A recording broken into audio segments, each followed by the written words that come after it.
Namaste. I, Javian Swarnima, Assistant Professor in Jayoti Vidyapeeth Women's University, Faculty of Education and Methodology, Department of Science and Technology.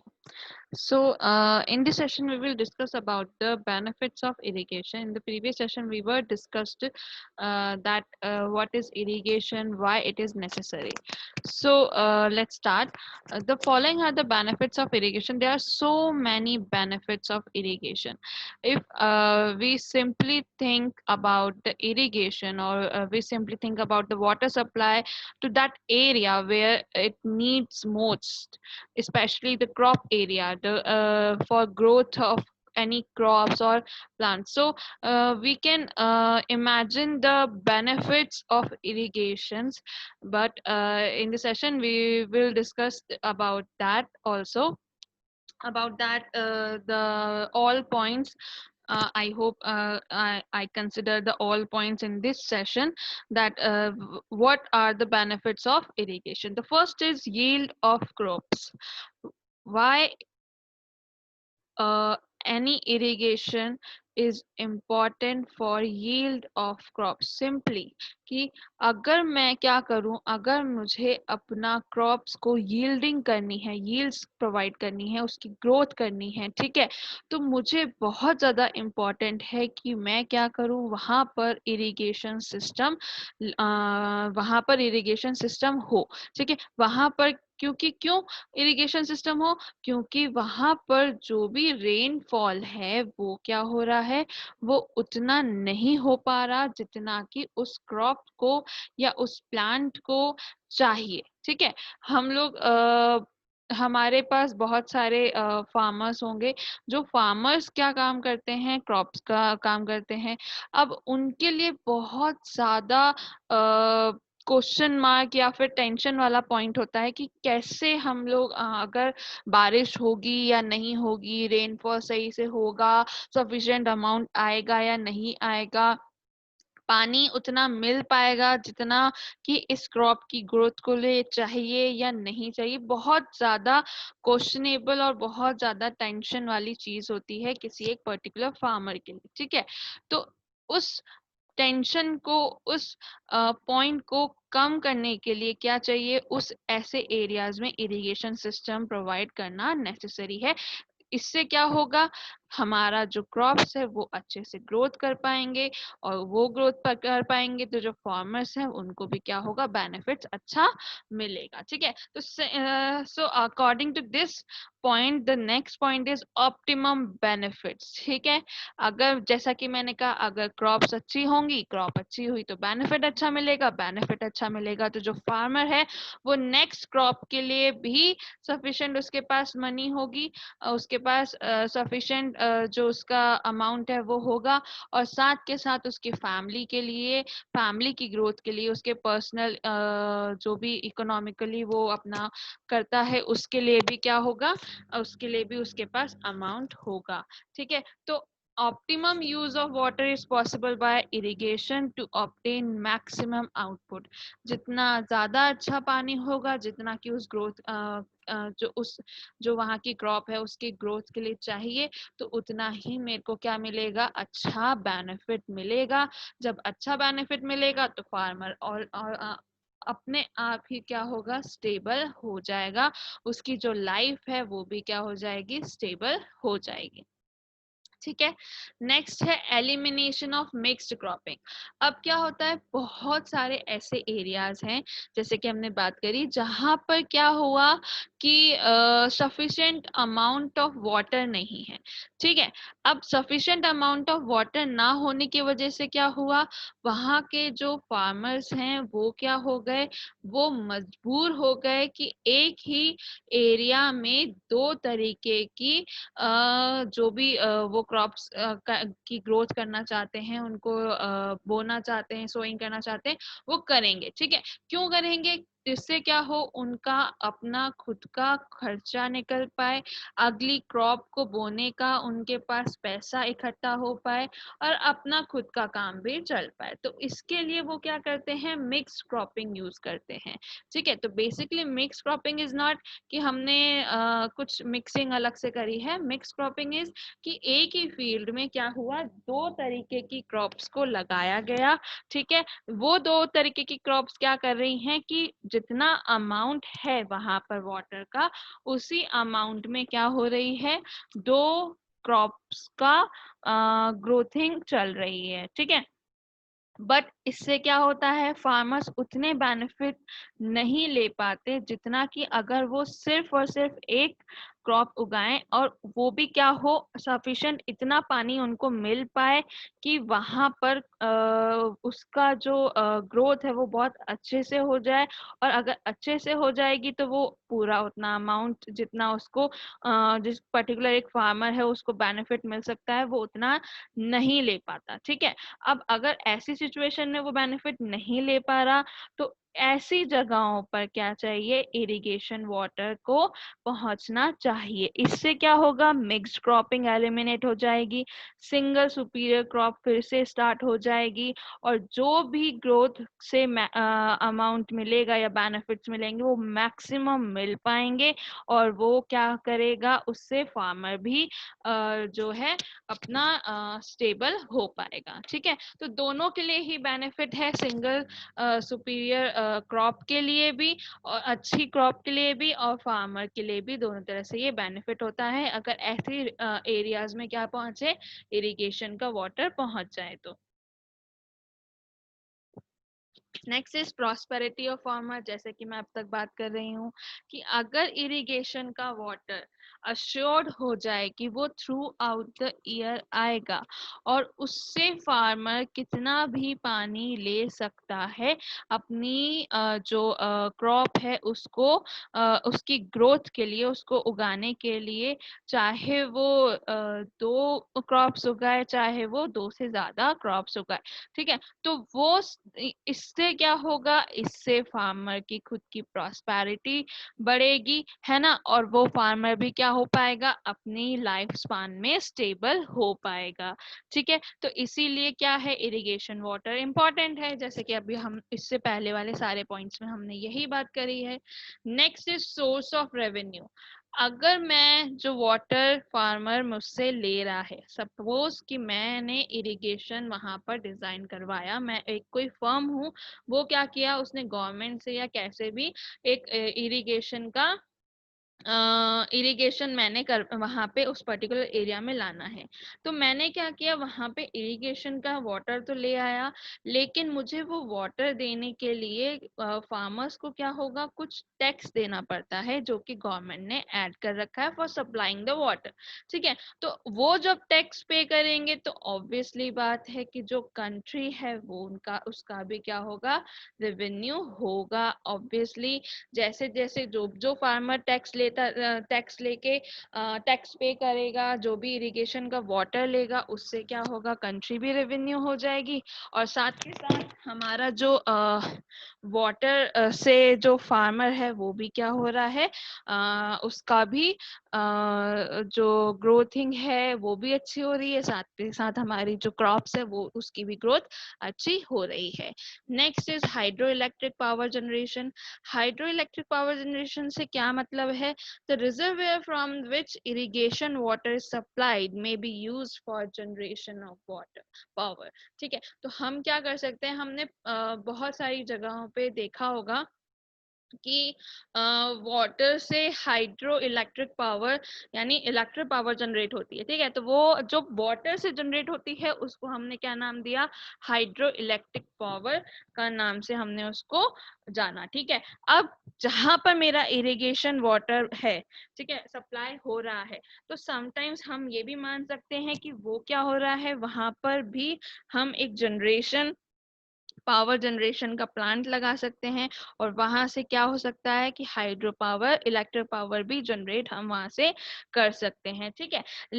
Besides the canal in field have some canal falls and drop in which mini hydro project में be install. That means कि अगर हम आगे जो कि पढ़ेंगे canals क्या होते हैं, कैनाल फॉल्स क्या होते हैं, ड्रॉप्स क्या होते हैं, तो ऐसी जगह जहाँ पे हमारा इरिगेशन का डिजाइन हुआ है वहां पर क्या हो सकता है, कुछ कैनाल्स भी हो सकते हैं, है ना, कुछ कैनाल फॉल्स भी हो सकते हैं, ड्रॉप्स भी हो सकते हैं। तो वहां पर क्या होगा, ऐसी जगहों पर मिनी हाइड्रो प्रोजेक्ट्स को हम इंस्टॉल कर सकते हैं और जो भी इलेक्ट्रिक पावर जनरेट होगी वहां से उसको हम यूज कर सकते हैं। Next is water supply. Water supply obviously अगर मैं इरिगेशन वाटर वहां पे डिजाइन कर रही हूँ तो वहां का वाटर सप्लाई भी मेरा डोमेस्टिक या फिर इंडस्ट्रियल वाटर सप्लाई दोनों ही यूज में उसको ले सकती हूँ, चाहे और प्लस मैं अपने क्रॉप्स के लिए भी उसको यूज ले सकती हूँ। तो तीनों तरह की जो भी मेरी वाटर से रिलेटेड इशू था वो क्या हो गया, यहाँ पे सॉल्व हो जाता है इस इरिगेशन की मदद से। Next is general communication. The inspection road beside the canal bank may serve as communication link in remote village area। ऐसी रोड जो कि क्या हो, कैनाल बैंक के साथ में लग के हो, तो उसमें क्या हो सकता है, उसको हम कैसे सर्व कर सकते हैं, एज अ कम्युनिकेशन लिंक के तौर पर उसको हम क्या कर सकते हैं, सर्व कर सकते हैं। जो भी आसपास के विलेजेस हैं उससे हम इसको लिंक कर सकते हैं। नेविगेशन में भी ये काम आता है। If irrigation canals are big and deep they may be used as navigable water way, ठीक है, तो उसको हम एज अ नेविगेशन भी यूज कर सकते हैं। Next is aesthetic view. New man made lake is preserved carefully may increase the aesthetic view of surrounding, ठीक है। तो बेसिकली अगर मान लो मैंने कहीं पे इरिगेशन का वाटर सप्लाई करना है, ठीक है, अब मैंने वहां पर इरिगेशन का वाटर तो सप्लाई किया, लेकिन मेरा जो वहां पे डिजाइनिंग हुआ, जो भी मैंने मैन मेड लेक बनाई, ठीक है, तो वो क्या हुई, इतनी अच्छी तरीके से इतने अच्छे व्यू में उसको बनाया गया, या उसका सराउंडिंग व्यू इतना अच्छा था कि वो क्या हुआ, बहुत ज्यादा डेस्टिनेशन व्यू के टाइप पे, कि वहां पे हर कोई उस इरिगेशन वाले पॉइंट को देखने आए और ऐसा एस्थेटिक व्यू वो बन जाए कि हम लोग उसको क्या करें, एज अ अपने मार्क के रूप में वहां पे रख सकते हैं। तो वो चीज भी इरिगेशन से हम लोग कर सकते हैं, जब क्या हो, जबकि हमारा जो भी इरिगेशन का पानी हमने कहीं पे लगाया है या हम बनाने वाले हैं,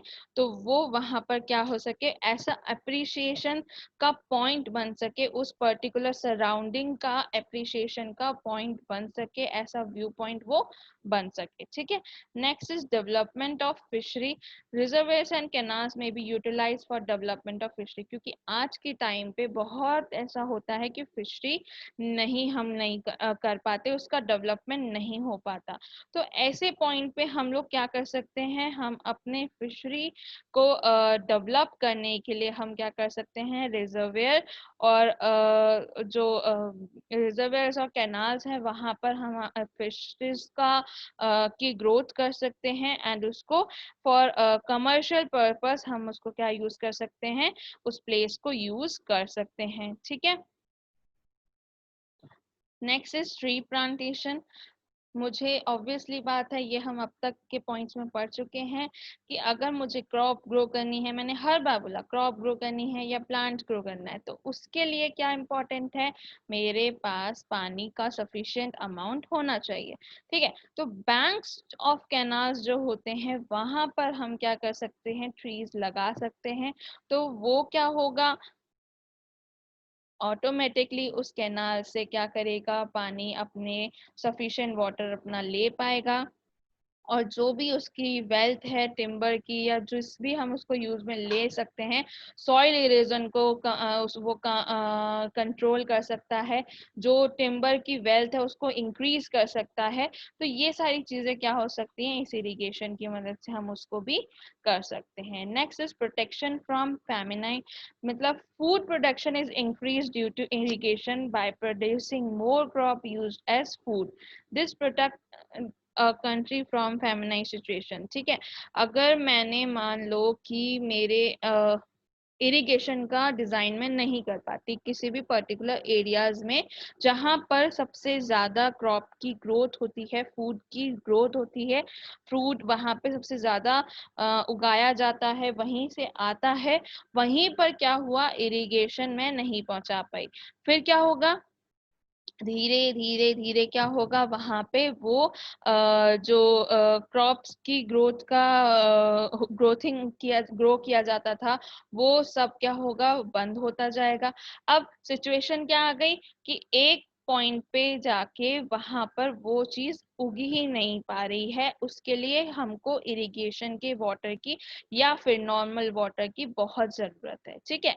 तो इससे क्या हुआ, हमारी कंट्री में उस चीज का, उस पर्टिकुलर चीज का क्या हो गया, डिक्रीमेंट हो गया, और हमको वो पर्टिकुलर फूड के लिए दूसरी कंट्रीज पे क्या करना पड़ा, दूसरी कंट्रीज पे हम लोगों को डिपेंडेंट होना पड़ जाएगा। तो इस चीज को बचाने के लिए बहुत इम्पोर्टेंट है कि इरिगेशन का वाटर हर उस जगह पर जाए जहां पर ज्यादा से ज्यादा क्रॉप्स उगाई जाती हैं, जिसको हम क्या करते हैं, एज अ फूड यूज में लेते हैं, ठीक है। जिससे क्या हो, हमारी कंट्री की सिचुएशन ऐसे क्रिटिकल कंडीशन में ना पहुंच पाए, ठीक है। Next is increase of ground water level. So obvious सी बात है कि अगर मेरे रेनफॉल नहीं हुआ, प्रॉपरली रेनफॉल नहीं हुआ या अनइवन रेनफॉल हुआ, तो वहां पर धीरे धीरे ग्राउंड वाटर लेवल क्या होगा, कम होता जाएगा।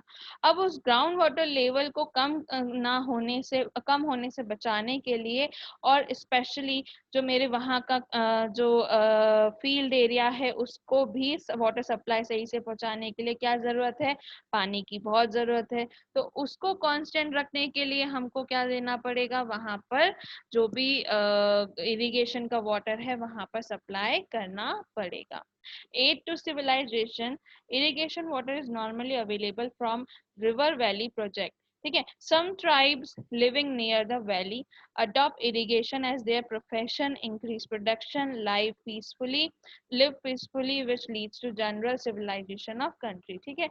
बहुत सारे ऐसे अभी भी ऐसे ट्राइब्स हैं जो कि क्या कर रहे हैं, नियर द वैली में रह रहे हैं, इरिगेशन को अडॉप्ट कर रहे हैं एज अ प्रोफेशन, और इंक्रीज कर रहे हैं जो कि प्रोडक्शन हो रहा है, या फिर जो भी क्रॉप्स वो ग्रोथ करते हैं वो बहुत ज्यादा वहीं पे हो रही है, ठीक है।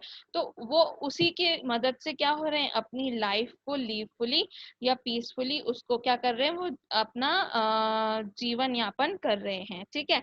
तो उसके लिए इम्पोर्टेंट है वहां पे पानी जाए, तो पानी वहां पे इरिगेशन वाटर की मदद से अगर अवेलेबल होता है, तो उससे क्या होगा, ऐसी सिविलाइजेशन जो कि कंट्री में पाई जाती है उसका भी ग्रोथ नॉर्मली जैसे होनी चाहिए वैसे ही होगी, ठीक है। Next is nutrition of population. Due to irrigation, increased agriculture production takes place, and this production improve the nutrition of people. ठीक है, ऑब्वियसली बात है, जो हम खाना खाएंगे उसी से क्या होगा, हमको न्यूट्रिशन मिलेगा। अगर हमारा जो फूड बनकर आ रहा है, जो क्रॉप से हमको फूड मिल रहा है, वो क्या है, पूरी तरह से उसमें न्यूट्रिशंस नहीं है, ठीक है। उनमें क्या हो रहा है, उनकी क्वालिटी के साथ कॉम्प्रोमाइज किया जा रहा है। क्यों किया जा रहा है, क्योंकि वहां पे वाटर ढंग से नहीं पहुंच पा रहा, या एक्सवाइडेड जो भी रीजन है। तो उसको रोकने के लिए और न्यूट्रिशन जो हमारी पॉपुलेशन है वहां तक अच्छे से पहुंच पाए, उसके लिए भी क्या है, इरिगेशन की जरूरत होती है। Recreation facility like park, restaurant may be developed near the canal banks or reservoir site. Obviously बात है, अगर कोई एक ऐसे पर्टिकुलर एरिया है जहाँ पर क्या है, कैनाल है या फिर क्या है, रिजर्वेयर साइट्स है, तो वहां पे अगर मैं पार्क, रेस्टोरेंट या कोई ऐसा पर्टिकुलर बिल्डिंग बनाती हूँ, स्ट्रक्चर क्रिएट करती हूँ, तो वहां पर क्या होगा, फैसिलिटीज बड़ी हैं, तो वहाँ का रिक्रिएशन हो गया, वहाँ पे ज्यादा से ज्यादा टूरिस्ट आते हैं, ज्यादा से ज्यादा लोग उसको देखने आते हैं, तो वो चीज क्या हो गई, as a point, as a beauty point भी उसको हम मार्क कर सकते हैं। सोशल एंड कल्चरल इम्प्रूवमेंट, जो भी if increases the culture and social level of population living near by the canal reservoir, tourist interest, जैसा कि मैंने कहा tourist interest, social culture improve होगा। अगर मेरा वो पॉइंट मेरा रिक्रिएट हो रहा है तो उससे क्या हो रहा है, वहां पे जितना भी टूरिज्म है वो भी बढ़ेगा, ठीक है। और वो बढ़ेगा तो वहां का जो सोशल और कल्चरल इन्वायरमेंट है वो भी क्या होगा, बढ़ेगा। Next is self sufficiency in food. अगर इरिगेशन हमारा प्रॉपरली होता है तो मेरे जितना भी प्रोडक्शन है फूड का वो क्या होगा, वो सफिशिएंट होगा और उससे कोई भी इशू क्रिएट नहीं होगा। This is a picture of irrigation, ठीक है। benefit, so these are the benefits of irrigation which I imagine and which I think that I hope I count all the irrigation benefits of irrigation. But if you have any doubt or query, then please mention in a comment box, I'll resolve it. This session is powered by Digital Version 2.0 Jayoti Vidyapeeth Women's University. Thank you.